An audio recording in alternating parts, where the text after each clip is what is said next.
All right. So, hello everyone. This is Carlos again, and today was a special day because we're hosting our second expert talks. At our Evolve community, we have the honor to be here today with Jesse Lucas, someone that I came across because of a very good friend of mine who was interacting with his content, Bradley Lane, and I believe you guys were colleagues in the past, both at John Lewis. Uh, Jesse, I will not do the disservice of introducing yourself because otherwise I will mess up. But I know I know you have a great podcast I follow, and I think it's awesome. You're a content creator.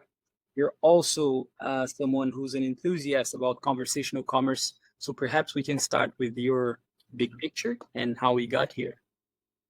Yeah, awesome. Thank you, Carlos. Thank you for having me along. And also, just wanted to take the opportunity just to thank you personally, just for everything you do with Evolve. Just, I think it's an amazing thing you're creating here and excited to be part of it and see where it's going to be going in the not so distant future and the far future ahead as well. Thanks. So yeah. And great, yeah. So Jesse Lucas, I am, and I'm based and from London, England.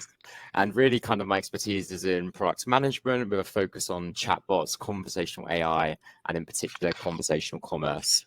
And conversational commerce is really out of those kind of three things that I focus on within product management, the thing that I'm probably a bit obsessed with, if I'm being honest with you. But also, I'm probably going to be like a bit of an imposter, I feel like, on this call, because in the UK, I feel like I've got a really good grasp of conversational commerce. Lots of people come to speak to me about it. But actually, I recognize that in Evolve and the international community that's part of it, and a lot from Latin and South America, that actually they're probably way more familiar with conversational commerce than most people in the UK are. It's something that's, really varies depending on the region you are. Definitely kind of looking globally, South America, Latin America, India, China, they are the leaders in conversational commerce, really. And that's how I put it. So I think it's really important to acknowledge those sort of geographical differences in people's understanding of it, but also their daily interactions, not just from a business lens, but as an end user. And then, yeah, just love to give a bit of, I guess, a brief career overview as to kind of how I got started in commerce. I guess commerce was always a natural place for me. So when I was very young, my parents owned a clothes shop. And so I remember even from, they had it before I was born, but even from the age of like 5, 6, there was nothing I loved more than going on a Saturday. I used to get paid a tenner to help out and cause absolute chaos, reorganizing stuff. I think I even tried to go up to serve people when I was just a kid. So commerce and retail is kind of a bit of a home for me. It's just naturally what I'm drawn to, and I love it. And that kind of led into my first job. So whilst I was at school, I started at the age of 16, I started at the John Lewis partnership. And that was just an initial 3-month contract. And I ended up staying for 10 years in the end. So yeah, would never have bet I would have stayed that long. But really changed the outlook on retail and what it can do for me personally. For those who aren't as familiar with the John Lewis partnership, so it's quite very big business in the UK, but not really any international presence apart from some of our products are stocked in international supermarkets, department stores, etc. But we only really operate in the UK. And so just to give you an overview, it's one of the biggest retailers in the UK. So I think it's about the 10th or 11th biggest now, including the likes of Amazon, so online only players. So it's a huge business and is really well known in the UK as well, with a lot of kind of popularity based around, fantastic customer experience, and it's very well known for giving excellent advice in stores. It's made up of kind of 2 key brands. So there's Waitrose, the supermarket, and then John Lewis, which is a department store. So I put it to the likes of like a Macy's or a Bloomingdale's if you're looking at a kind of a US equivalent. And so I worked in their stores for 5 years and then moved on to their head office, where I worked in service propositions, customer experience, and trading roles. And then in my last couple of years, I moved into product management, and kind of that was my first foray into conversational commerce, when it was just handed over to me, and I got the opportunity to learn it, love it, and test it, and develop that proposition for that business. And then I actually took a bit of time off. So one of my other passions in life, other than commerce is traveling. So I went away for a year, traveled the world. I was on a sabbatical from John Lewis. I went all around Southeast Asia, South Asia. And it was there when I thought of the Chit Chat, which is a blog and podcast completely dedicated to conversational commerce. And I'll come back to that in a bit. And now back in the UK, I'm doing that on the side, but I'm also a product manager again, this time at Libara, for chatbot, conversational AI, also looking at conversational commerce. Amazing. So let's talk about before talking about conversational commerce and what your learnings at John Lewis. What did you learn when you traveled the world? I mean, yeah. I mean, maybe that's more interesting on the call where I went, what I did. It's very interesting. I went some pretty cool places, but actually, there's probably kind of a professional point around it that you can get so engrossed in work, and I didn't realize until I actually took myself away from work and gave myself the time and breathing space from it. Your creative juices just like flow instantly. Giving yourself that space is probably the best thing that anybody could do for both their professional and business development. I don't think we can do it just on holidays. Holidays aren't enough. Like 2 weeks max is probably what you're doing at a time if you're lucky. Like that's just not enough to kind of really let go of work and start thinking another way. And that's something I really noticed. So probably after a month, 2 months, my head just naturally went to the space of knowing everything I know. What are the opportunities out there? What could I build? And that's kind of where I settled on the Chit Chat. So yeah, I'd really advise to anybody, just make sure you take that space for yourself personally, but also it will do wonders for you in your professional development too. Right, and one of the reasons why I'm asking that is because when I was doing the expansion of VTEX and being an international in Denmark for so long now, 11 years, so I don't speak Danish fluently. English is a second language, even though I believe I speak well. I'm not a native. And I was traveling to Romania. And when I was, traveling so much to Romania to do the international expansion, like I started noticing how people behaved in that market. And I think that's very important if you're looking at conversational commerce, for example. Messenger is massive in Romania, whereas in Brazil, I mean, not anymore. It's WhatsApp. In Bulgaria, which we were doing a lot of business as well, it was Viber. So those nuances, I think, once you get to travel, you get to talk to people, because it's so important, at least in my line of work, and the podcast here, vlogcast, whatever we call, can help us a lot, right? To sort of, let's say, broaden our views of the world and get to understand people and how they think in a market. And so when we look at conversational commerce, and what are the things, because you said there are so many Brazilians in our group, and like people, yes, we do, I would say, yeah, we do have many conversational commerce tools and technologies, but it's always interesting to have someone from another part of the world and get their perspective. So what are some of the things that you've learned about conversational commerce? Yeah. And, taking your international perspective, also your experience at John Lewis. Yeah, I think you hit the nail on the head there around, first of all, there's different mediums that you can use for conversational commerce. And it's so important to know which ones are relevant for your market versus others, especially if you're working in, a company, working in multiple countries. It's going to differ depending on which country you're operating in. Some countries have, there's way more influence of WhatsApp, some Facebook Messenger. The US is massive in terms of like iPhone business messaging, Apple business messaging.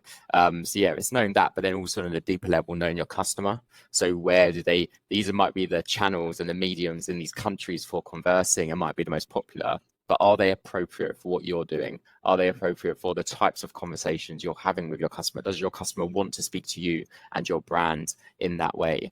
So I think that's something really important. I guess that's about closeness and how deeply you know your customer and what's appropriate for them. And I would say that's some of the stuff I learned on an international basis, and then kind of bringing it back home to kind of the UK and John Lewis, that's really where my learning started, because I essentially went for this product management role in John Lewis, and I was just given conversational commerce. And to be honest with you, I was like, when I was told that, I was like typing up on Google on another screen, like, what is conversational commerce? Just so I don't look really silly when like when they gave me the job and they were like conversational commerce, like, what even is that? So like I went from like 0, and I wouldn't say I'm at 100 yet either, right? It's a journey in it, and it's always changing. But compared to where I was, and my understanding of it is like, yes, it's grown insanely. And I guess at John Lewis, it was amazing to be part of that journey. And for us, that journey started with really a spark of curiosity. So in the UK, what John Lewis is known for, and I said at the beginning, is the fantastic experience that you receive in stores. And so our curiosity was, but how do we replicate that fantastic experience you receive from our staff in stores, which is, great experience, great customer service, and fantastic product knowledge? How do we replicate that magic that we're known for in the online world on our website, where most of our traders are going through now? That's really kind of what challenged us to think differently. And it was the different of our store colleagues or associates or partners, agents, what you might call them, is how we could bring them in to it. And so our proposition, with all the talk of AI, etc., the tech was so basic here that we're using. Our proposition was really human-centric, and I'll explain it to you. All it was, and I say all it was because it's small, and I genuinely believe that any company can get involved in conversational commerce and replicate this really easily. You don't need large budgets for this. So on our e-commerce website, you naturally have a live chat in our customer service pages, go into contact centers for support with when something's gone wrong, what's your store opening times, etc. But we don't offer support in the same way for customers that are interested in products. Why not? You go into a store, you might have perfect point of sale, perfect ticketing. We're selling £1,000 sofas, iPads, clothing. But are we saying we shouldn't have store colleagues there as well? Because we've got everything else wrapped up around it, right? And so within our online experience, we decided that that wasn't right. And we wanted to bring that expertise and experience of our store colleagues into the online world. And so we did that by the medium of live chat. So on product pages on our website, we offered live chat as an option, just as you normally would, floating there as a widget, with a call to action saying, how can we help? Speak to us about product advice. So really telling the customer, you can speak to us about product advice, because we didn't really want customers at this stage, even though it would have been great learning, to speak to us about, where is my order? Something's gone wrong. Those customers aren't on those pages on your website anyway, because these are, products people are about to purchase on product detail paging or listing pagings, etc. And so they would simply just click on that widget, it would load up a live chat screen, and then we would connect them after a couple of bot questions to make sure that they're the right customer and want to get them to the right place, to one of our agents.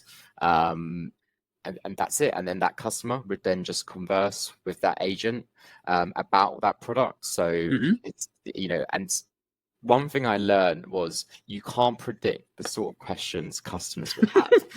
They are like honestly, I would give examples in like meetings and stakeholder meetings, and it would be something like, oh, what's the best laptop for my son? Or, what dress will fit me? How's the size fitting? But honestly, the questions customers actually ask are the most like bizarre things, but incredibly important to them, and rightly so. And what was more amazing is that we realized very quickly customers were using it for this in this way. Because one thing we were scared of was, oh, is this just going to be another channel for those kind of post-purchase queries, which this wasn't intended. But no, customers got it straight away. They were asking us about pre-purchase. We were confident that about 80 to 90% of them were kind of those pre-purchase customers. So we could actually aid them in that. And actually, they were asking these incredible questions that we didn't have answers for on our website. So it was a gap we had, right? Because it wasn't, these questions they were asking weren't in the descriptions, or we weren't fulfilling them by other technologies on our website. And so we were actually able to solve queries that otherwise weren't. And we didn't even know our customers wanted to ask these questions. So, it's incredible insight. And then the third thing as well was, our agents, our store colleagues that we literally gave them laptops and just set them up and say, here's how you use this, chat to our customers on here rather than in store. They knew it. They had the most amazing product knowledge ever. They could answer all these incredibly bizarre, weird questions about our huge product assortment we had. And they were fantastic at translating that conversation from being an in-person to a digital conversation via text. And that is very hard as well. And some of the key things we looked for in terms of success, so we kind of bucketed our key metrics in 3 key areas. So the first was, of course, financial. So we were looking at conversion, revenue per visit, and we were tracking the differences between customers that engaged with us and didn't. We were looking at customer satisfaction, our second key metric area, and then agent satisfaction. So are we making money? Are we making more money by doing this? Are we making customers happier? And are our partners, our agents, are they enjoying their jobs more? And we didn't get anything right at the beginning, to be honest with you. It was a huge learning curve. We spent a year testing, iterating, experimenting, going off from one metric to the next. But one thing that was clear from the very beginning was that customers loved it. Like, we didn't have to advertise it. We didn't have to market it. We actually had a tool to make sure that it wasn't visible to all customers because we simply couldn't handle the volumes that would have come through. So we had a tool to make sure that we could only really, handle that. And customers just loved it from the beginning.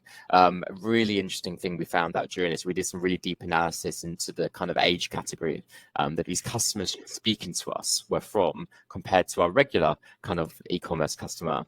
And they were older. They were 6.5 years older on average. And one thing we heard when, by listening to our customers and through our feedback was that they loved that concept of just being able to ask their question and get a response so easy and quickly. And that they mentioned the word human quite a lot, and I feel like that's something we miss. They constantly mention it was so great to speak to a human, so great to speak to a real person and speak and have a conversation and have that resolved.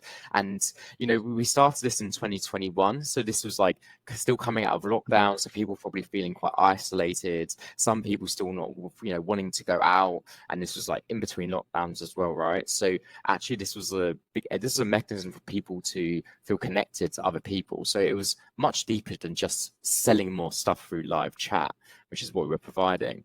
And the metrics, after, like I say, these weren't the metrics at the beginning, but after our year of testing, the metrics were like insane. I've never seen anything as good as this. Our CSAT was through the roof. So our customer satisfaction metric on average was 96%. That's what we were achieving. Like, customers did not have a bad thing to say. The only negative, stuff we were receiving was like really edge case scenarios that had just gone wrong or just gone bad, and we tried screening. Customers loved the proposition, and agents could not tell us anymore. We would give agents like surveys from time to time and rank their like how much they enjoying their job out of 10. They loved it. They got the opportunities to learn new skills. They were mainly given 9s and 10s. They loved how they were being pushed in a different direction. They were able to use technology. They were able to speak to so many more customers than they would have otherwise, having been in stores where they're a lot quieter now. So they just loved the energy and expanding their skill set in a new way. And then ultimately, being a business, the financials eventually stacked up. We saw a 7 percentage point, 7 percentage point increase in conversion as a result of this. And we increased revenue per visit by £39 on average. So we saw it come through in the financials. And I say we got there eventually because this didn't just happen overnight. This was like the end of our year kind of process, right? Like I said, we just went small. We tested it. We started off with John Lewis being a department, so we have a huge assortment, everything from clothes, sofas, TVs, everything, you name it. We started off just with a very small segment, like 4 agents, and focused on getting that right. Customers loving it from the start, and then we worked out what do we need to do next. How do we expand this operation? How do we go over different assortments? Every assortment behaved differently in terms of how customers interacted with it, what the questions were they would ask, and what the results were.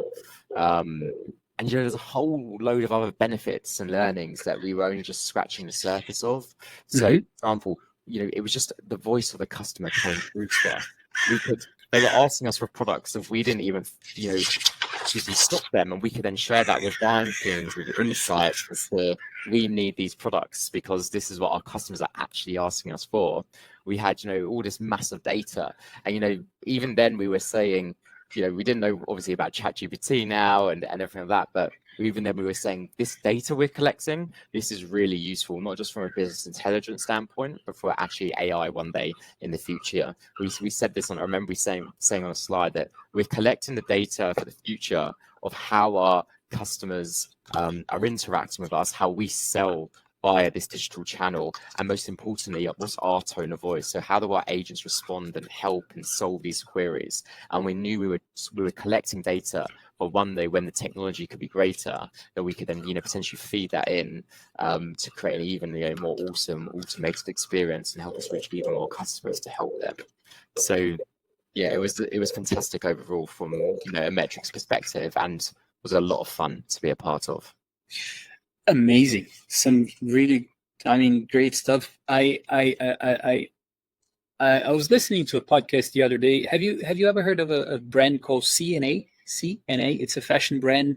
They're from the Netherlands, but in Brazil, like they bought out the Dutch guys, so they operated, as an independent brand. But it started in the Netherlands, and the Brazil. And as you're saying, like in Brazil, conversational commerce is a big topic, and their CEO Paulo, he was saying one day on a podcast, saying, the brands who understand that the brands that converse more, that talk more to their customers, sell more. And I think it's so obvious, like, but if you have to empower first your associates, right, your team, to do their job. And another thing that he said, because they've been enabling their teams to sell digitally, with tablets or whatever they're using in technology, it's that they changed the bonus structure of the organization. So the bonus now, it doesn't really matter if you sell more or not. The company has to sell more. So salespeople in general, they will have to perform more, and conversational commerce is like that extra layer that is helping people like to perform more. And I thought that was very interesting and a very intelligent decision. So sales become more like a collective sport rather than those lone wolves kind of sport, like, so people, they're not getting paid like higher commissions, but the collective of sales people, they have to perform. What was the sales structure like for you guys? And another topic also, which I think it's very interesting when we look at conversational commerce, is especially if you're looking at these luxury brands, right? Instead of hiring like an influencer, let's say someone who has no affiliation and association to your brand, why not have your salesperson as the influencer for the brand, right? Because they have the relationship with the customer. So it's just natural, like if they have a wallet of customers, that they can be on Instagram, and Instagram all of a sudden can be a channel where they're conversing as well. And then, so what are your views on that? So sorry, it was a long question. Yeah, it's okay. Yeah, I mean, I agree. I think our colleagues that were on chat, they almost became influencers in a way. The same way Right. when you have a fantastic experience in a store, right? You go back in and you find that person again, because you're going back there just as much for that person and that great experience that you had as you are for the brand or the product. And so we actually found that obviously it was a lot harder on chat, but we literally had some people coming in asking, because they only had first names as well, but they were being like, "Oh, can I speak to Louise, please?" I spoke to her a couple of weeks ago or a month ago. I want to speak to Louise again, and we transferred them. We saw that coming through. They would have repeat customers, and I think that goes another thing. Whenever we were stuck, we always tried to think back to the store experience. So the reason we did this is because we felt like we were missing something from the online experience that we have in the store experience, which is our people and the relationships, and what they create is magical, right? And that's what we were missing. So whenever we faced like a challenge or product, we try to almost like translate it in a way to, well, how does this work in a store? How do we resolve this in a store? How do we improve this in a store? And then translate it to its digital aspects. So like, for example, at one point we were struggling with like a bit of engagement on the widget, and I always viewed it, well, if that's our storefront and the website, this is like, imagine coming into a store and our widget, if it just sits there in the corner and doesn't say anything, that's like a salesperson just standing in the corner with their like head down with, just standing there, right? That's not the most inviting thing. Are you going to go up to that person, etc.? And so we then tested with different things like, we put like a bubble coming out saying, hello, how can I help you today? Just simple things like that. And then we take it to the next level where, like you would in store, you see someone around an iPad, you say, hey, are you looking at an iPad? I'm an expert in that. I can help you. And that's what we did on the online experience. So we had the widget, and then we'd have a bubble, and then we created like a solution to look at the products that was on those pages, the categories, and say, hello, we have Apple iPad experts. Speak to us now. We're live now. And so that's what I mean by we translated problems and anything we wanted to improve to really simply, what do we do in store? And then how do we translate that to a digital solution? One fashion brand that I saw that I really liked how they utilized their conversational commerce. And then again, I'm not suggesting it, I'm just saying I really liked how they did it, was you went down there and looked for a particular product, right?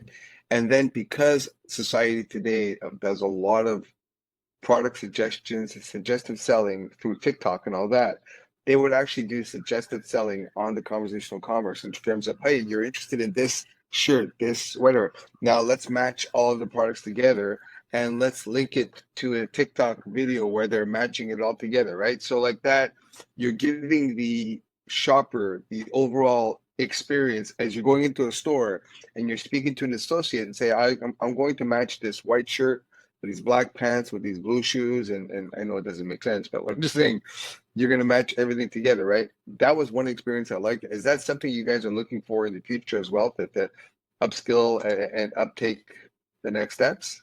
Yeah, so I mean, I think, what we did at John Lewis was just like one example of how it can be done. And, there's so many different ways. I think that's a fantastic example.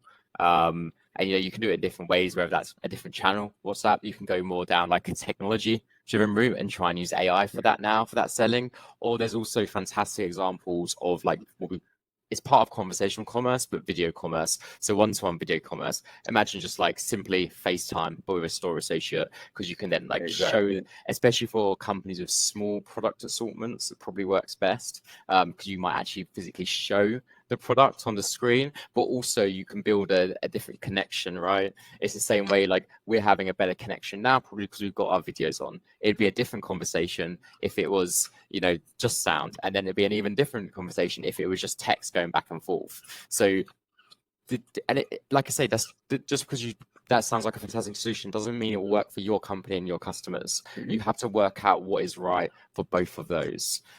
Experiment, test. There are, some amazing companies that provide the tech that can do the backbone of this, and they've got so much experience in this space. Like I'll shout out one company I really like, Confer with. So they provide the technology and the platform to do like one-to-one video commerce. They're working with some really cool brands and they've got just like amazing experience. So, as e-commerce businesses, lean out to companies like that are providing those technological solutions, and they will be able to provide you with best practice about how to do this because they probably learned the hard way themselves through multiple iterations with other companies, and they can bring all that knowledge and experience with them.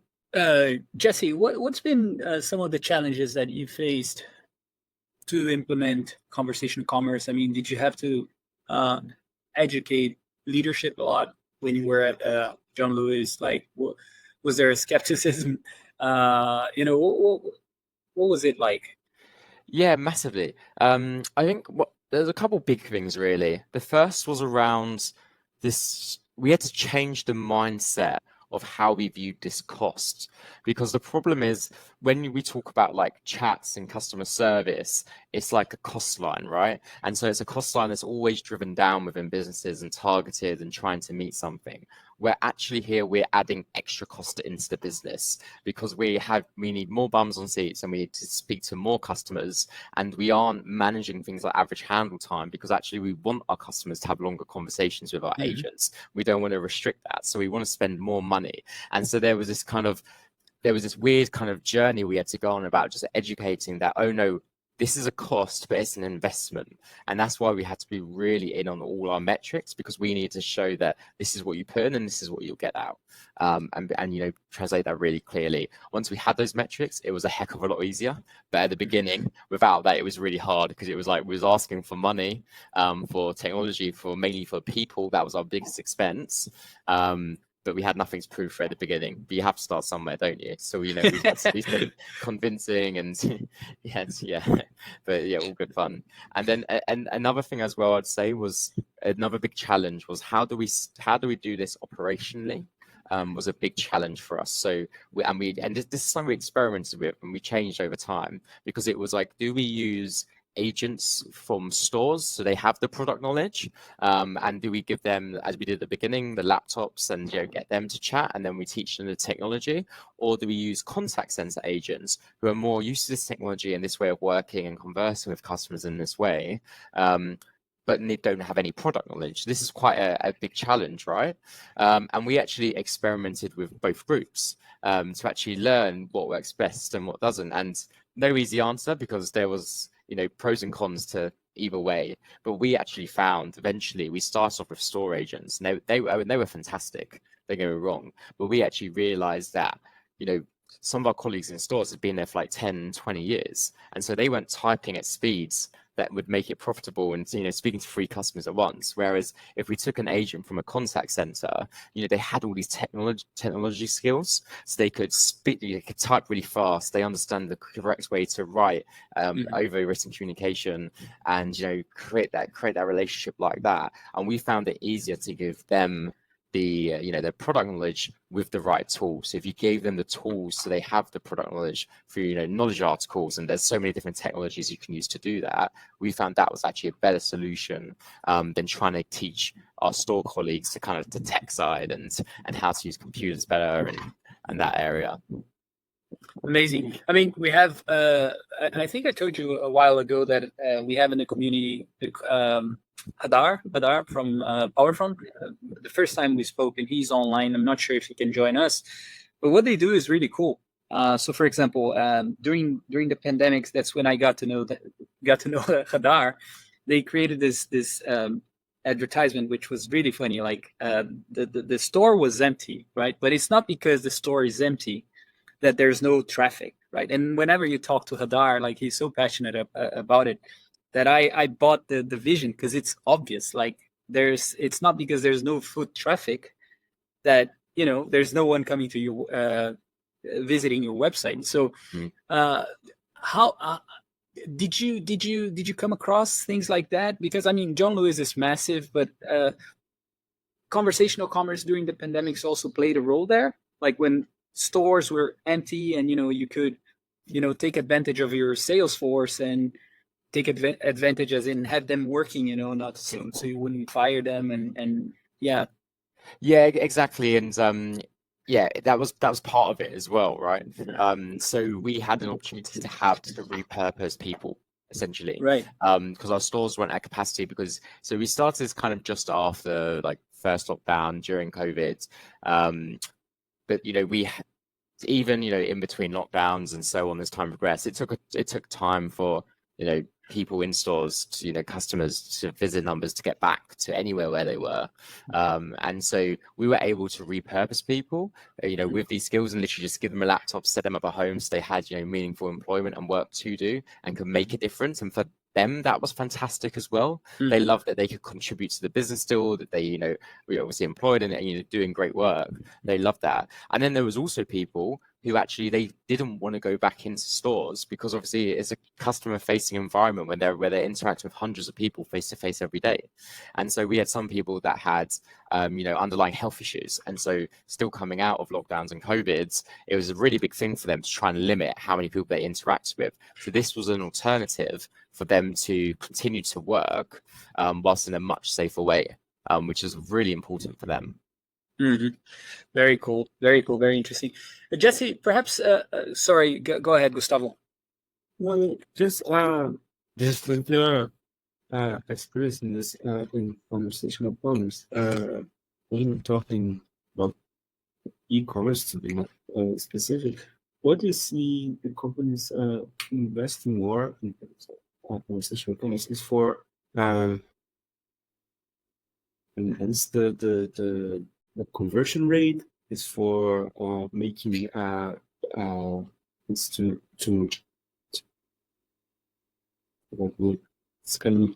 It's going just word it in German. Is to make a higher medium Is it higher average order ticket. value? Yeah. Yes, average ticket is to improve the conversion rate, or yes, or just to maybe to minimize support. So in which aspect is are the companies investing, or in which aspect are the company more are the companies people the managers more uh open to invest? So, Yeah, it's a great question because my view was very different to everybody else's at the business. Because, like I said, the only thing we had at the beginning, whilst we were sorting out like how to increase conversion, revenue per visit, etc., make it profitable, was we knew that customers loved it. That was the one thing from the beginning that we did have, and my view was that's enough. Because if customers love it, everything else will sort itself out. We'll work through everything else. You know, ultimately, if we're the product customers hated, a proposition they didn't like, that's a tough place to begin with. But the proposition hit it on the head. It works. The customers loved it. We had something they both wanted and they needed.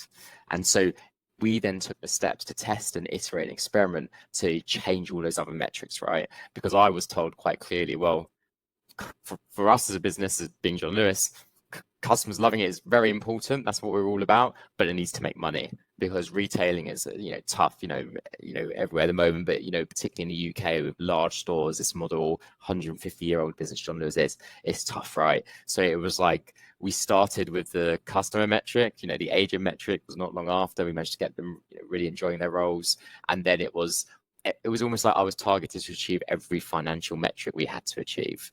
It was like, what about that one? What about that one? What about that one? By the end of the year, we had like a completely green scorecard because we went insane on it. Like we would constantly analyzing, and if we weren't achieving something, it'd be like, well, how are we going to impact that? And sometimes you might have a negative impact to something else.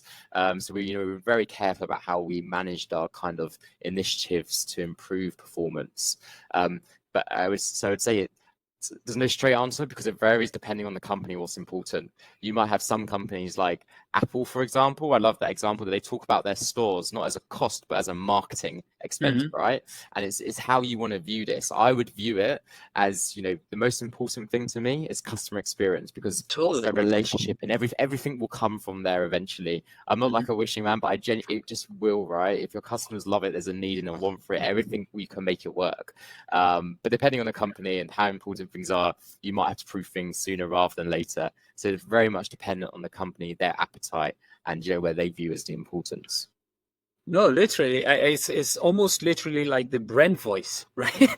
Yeah. So, I mean, this is definitely a great channel. Now, going from a retailer to, is it fair to say that Lebara is a telco company? Yes, telco, mobile phone network. Yeah, and I mean, I had an issue the other day with a telco company. Really, really hard to get hold of them in Denmark. And they had a bot. I just wanted to kill the guys, and then I managed to get someone, to talk to me. I had a problem with my router. The guy at the store, definitely not a great customer experience. So tell me about I know you can't talk much about it, but just like some of the things that you're doing. Then we talk about the chit chat. Yeah, so the bar, I've been here for 6 months now, and loving it. It's an amazing challenger brand. It's really kind of changing things up in the kind of mobile network space. So yeah, I'm a product manager here, looking at chatbots, conversational AI, bringing in some conversational commerce soon, hopefully in the next quarter, which is really exciting in this space as well. Also, Carlos, we're in Denmark, so leave that old provider, come over to us, sign you up. Yeah, right. Pitch. Yeah, we run we have 5 countries, 5 markets we're running from at the moment. So we're in the UK, which is our largest market and where we're founded, but also Denmark, the Netherlands, France, and Germany.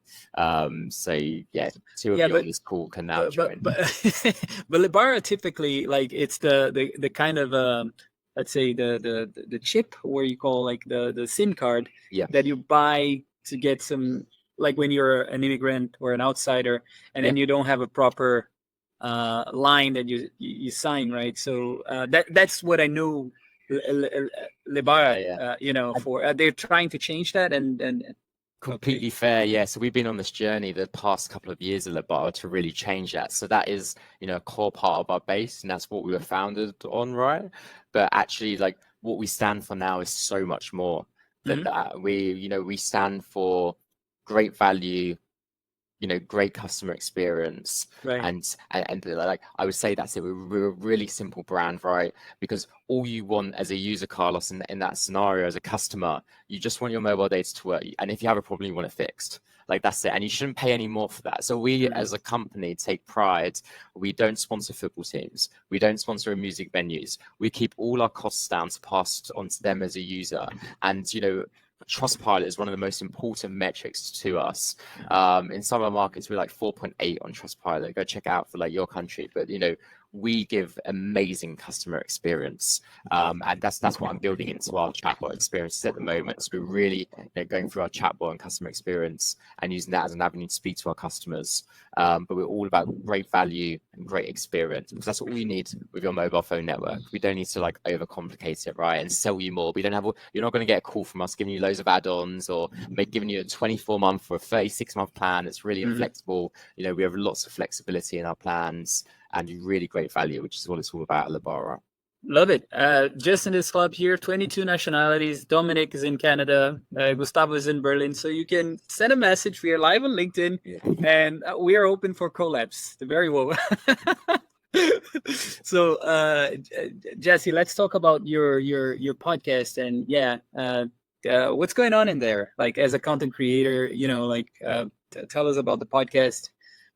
Yeah, so this is one of the things I had when I was traveling, um, and just loved conversational commerce doing it at John Lewis, and I noticed there was just such a gap, right, with conversational commerce in the UK, and because of that gap, there was so much opportunity for businesses, and so much opportunity to improve experiences and help people, help customers or potential customers, and so I wanted to kind of an avenue to put this passion in and do more around it, and that's why I created the brand, the Chit Chat, which started off as a blog and it's gone into a podcast. We have done like 6 episodes now. Check it out. So yeah, go onto the Chit Chat on LinkedIn. We've got a website as well, and on Spotify, Apple Podcasts, Google Podcasts, Amazon. We're on those 4 channels. Go check them out. Some really cool conversations with people, all kind of centered around conversational commerce. So I've done interviews with people from like that company called With, the founder of that, which is really interesting. Spoke to founder Martin. He's like a founder of a Soltech, it's called, which is a kind of a platform to converse over WhatsApp with a real focus on conversational commerce. I've had a doctor on there speaking about AI and how that can be used in conversational commerce. So some really great conversations happening there. And just as a platform to, you know, speak more about it, learn, develop together, and share that, and hopefully people get something from it. I haven't got any new episodes in the last couple of months because I'm working on what that second series looks like. I've really thrown myself into Labara because it's such great fun, you know, it's such great fun working at Labara. But yeah, I'm planning for my series 2 at the moment, which is probably going to come out later this year. Cool. So keep an eye out for that. I've got some cool plans for that, hopefully. All right, I'll introduce you to some people in our community, if it's okay, like brands and also tools. Hadar, he's actually driving. He just wrote me, "I'm driving, can't join you guys." But there's some great people maybe as that you could interview there. So great, Dominic. Do you have more questions, my friend? You're out in Canada. What's the state of conversational commerce there? If you could share. I mean, it's something that's obviously has been starting, and I think it's really great. I also think that we've gotten to the point where it's great in a commerce environment, but like we were talking about before, Jesse, in terms of how does it get you to the next level, right?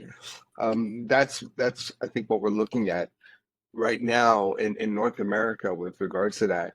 There's a lot of different I guess there's a lot of different ways different countries shop online, brick and mortar, and so on and so forth, right? And the relationship of those experiences versus how they interact with each other, that's where the change comes in, right? So I think we've gotten to the point where conversational commerce is a great standing point, Now everyone's like looking, okay, so how do we expand this? How do we bring this across to multiple levels? I'd obviously like that example I was sharing before in terms of expanding the overall just product placement, upselling, customer suggestions, so on and so forth. And then the overall customer journey, right? I'd like to see that, like, how do you see that playing out in the future?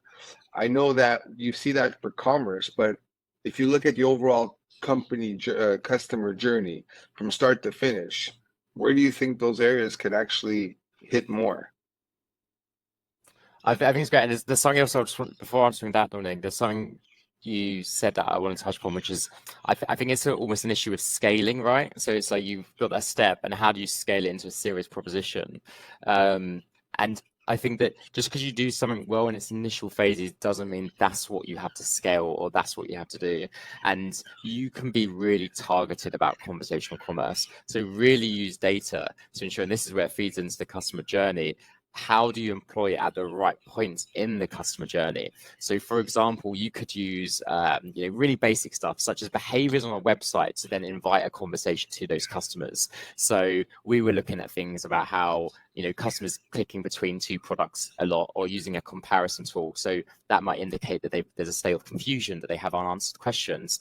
Are they exhibiting behavior that would suggest they're about to leave your website and then offer it? It doesn't have to be a blanket for everybody. It's about, it can be really kind of in the detail of that customer journey and identifying how you can best employ it. And this is where it goes back to testing. So identify some of those use cases and test it, see if it makes a difference. And you can be really smart about how you use your maybe limited resources and limited money in that way. In terms of the customer journey specifically, this might be a bit of a bold statement, but I genuinely believe there's a place for conversational products along that whole journey. From the very beginning, exploring, kind of finding out those products, supporting with, the actually purchasing, payment, etc. And then, of course, the kind of post-purchase side we're all familiar with, right? We're used to live chats and having conversational technologies to have conversations about my order's gone wrong or something's broken and all that stuff. But it's that pre-purchase, that conversational commerce space, which is the really exciting part. And I think companies are maybe a bit there's so much you can do that almost then they're not taking a step because but where does it fit in? Just pick a place in that customer journey, find a thing that you think is useful, find a current pain point and just see if it works. If it doesn't work, move on to another point in the customer journey. Just trial, experiment, and just do it. Because I guarantee just by doing it in one place doesn't mean you're going to keep it there forever. Doesn't mean that's going to be the proposition or the channel you use. But just by starting, you will learn so much more about your customers and what your next step should be. Yeah, I'd love to find an avenue where, and again, when you relate, the major thing on a commerce site, right, or in any other site is you're trying to relate to that customer experience you feel in the store, the one-to-one interaction, right? And while conversational commerce is great with regards to maintaining your overall client base and being very proactive, I'd like to find areas where when you see the customer leaving your store, you want to basically say, hey, how can I help you? Is there something you didn't find? Is there something I can help you with, right? So I'd like to find that same avenue in a commerce site when your customer is leaving the checkout, not actually checking out when they're canceling, right?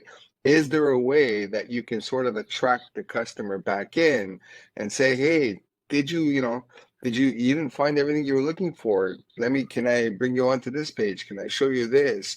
Can we show a little video, whatever? I haven't seen those type of examples yet. And that's something I'd like to see as a consumer as well as being in the industry. Yeah, and I think it goes towards sometimes people ask me for great examples of this happening. And there's not that many great examples of this happening yet, which makes it even more exciting, right? Because there's just so much opportunity in terms of what you can do. No one's doing it really that fantastically at the moment. I think there's individual use cases or individual propositions that have done really well, fantastic, but I haven't seen the full wrap of the customer journey and someone doing that in a scaled way. That just, like I say, it makes it even more exciting. I think I had questions, but kind of lost myself here. Let me try to. Yes. Well, I was thinking about Um, do you have some good examples when for like conversation comes happens in other channels besides the internet directly? So, for example, start with WhatsApp, or it starts and ends in WhatsApp or any other like channel, maybe Instagram or this type of solutions is that. Yeah. So I think it's kind of a similar channel, but one that we could probably look towards is probably the example of WeChat in China. So for anyone who doesn't know, WeChat is like huge in China. It's essentially their WhatsApp, but like this is like taking WhatsApp to like a whole nother level. Like the amount of stuff you can do on it if you're not familiar with it, just look it up, it's insane. You know, you can pay your friends on it. There's like dating, there's games. It's like all within a conversational platform. And you can find so many great examples of customers of how they're using it in China for different use cases for conversational commerce. So I'd really encourage people to just kind of Google that, look at WeChat use cases in China, particularly around commerce, and you see big brands doing things like that with amazing results, and that's at scale, of course, and it's something to look towards as a source of inspiration.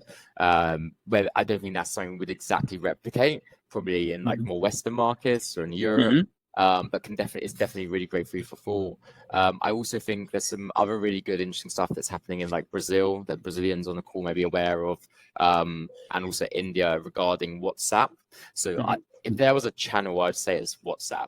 Like that depends on the market, right? But in terms of, I think where there's going to be the explosion and where we're really going to see this propelled to the next level will be in WhatsApp. And you see this by kind of experiments Meta are doing. So currently in Brazil and India, Meta are better testing payments through WhatsApp. So really obvious use case, right? You send money to your friends, you've gone out for a meal, send them half on WhatsApp without having to go into your banking app. Well, then, of course, that naturally transpires into conversational commerce and kind of completing that experience, and not just having that conversation, but actually how do you integrate payments into it and check out, completely within WhatsApp. And that's something they've done in India. So there's an example of a grocery chain in India that you can now do a end-to-end customer kind of shopping journey through WhatsApp in India. So you can select your groceries, you can pay for it, and you can track the delivery all from within WhatsApp. And I think that goes to a lot of what would happen in the future. Yeah, there's a new bank in Brazil, and it is all based in WhatsApp. You don't have an app of the bank. You just locally you just try their website, and then you write to a WhatsApp conversation, and then everything happens there. Everything, and it's AI based also. And it's pretty interesting. And pretty you, but yes, as you said, in Brazil we call it super apps at the moment. She's always in all super apps in Brazil. Some friends were building so to shoot something like super apps so that you can have basically everything around it. So, but not let's say having nothing to do chat level of super app. It's probably it will be possible for the other one. I think, Jesse, another it's one of my final questions. We are almost on at an hour now, but it's more like about culture when we look at conversational commerce. So we have this WhatsApp group that you're part of. We are 22 nationalities, and it's funny because at some point, I think it was around 4 or 5 months ago, we have one guy, a lovely guy from Holland, right? Who knows Brazilian, been in Brazil a few times. But people, whenever they join the group, they like Brazilians, they like, you can see it's like almost like a sociological study just to observe how we use WhatsApp and other people, right? So I think it's really interesting. And this and this guy said, "Hey, dear Brazilian people, could you please just give a thumbs up when someone joins the community, because I don't want to get lost in all the messages." But he said it in a really nice way. And when you're dealing with multiple cultures, also it's it's very interesting, right, to observe how do you touch the customer, or yeah, what's your take on that? Especially working where you're working now, I think it's more like a global organization compared to John Lewis. Yeah. Well, London is massive, right? So you have it's a melting pot, but yeah, Elibara, I believe that is more important. I have to do Yeah. it's reading. It's cool. You're running, Carlos, while I answer. Yeah, I find it fascinating, and that's a great example of kind of someone in the Netherlands and someone people in Brazil, but you don't have to go very far to get those kind of cultural differences in terms of how people use technology, and that's something I'm experiencing now. So in like a group role where I'm working in multiple countries, I see difference. We have, for example, tests we're running in propositions with our technology in UK versus Germany, for example. So what, an hour flight, not Western culture, European, not maybe not that different compared to if we went somewhere in South America or East. But actually, you just see insanely different uses of the same technology, and it can only be cultural, just differences in us from where we are, how we've been brought up, how we're working with technology based on where we live. So yeah, it's really fascinating, and so you have to.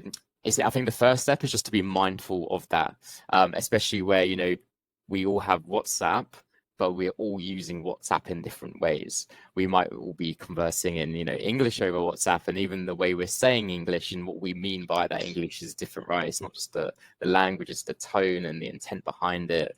You're not just translating the words, but you're translating everything else. So yeah, the first thing is just to be mindful, because you do see those kind of big differences between markets. So I think, be mindful of that, and then really kind of, as you expand and go into this, really localize when you understand your customer. So, if you're running multiple countries, know your British customer versus your Brazilian customer. You can't just put them all together or just assume one group will respond then act in the exact same way as another. Because that's just not happening. Yeah, I think that's a very, very interesting part when you're looking at conversational commerce and culture. The group, speaks for itself. Gents, any other questions? No. So yeah, Ask a conversation. that was amazing, Jesse. If people want to know more about yourself and the chit chat and whatnot, how can they find you? What's the best way? Yeah, of course. So just search me on LinkedIn. So Jesse Lucas. I think Carlos posted a couple posts with my name tagged in, or follow the chit chat. Drop me a message on there. Always happy to have a conversation.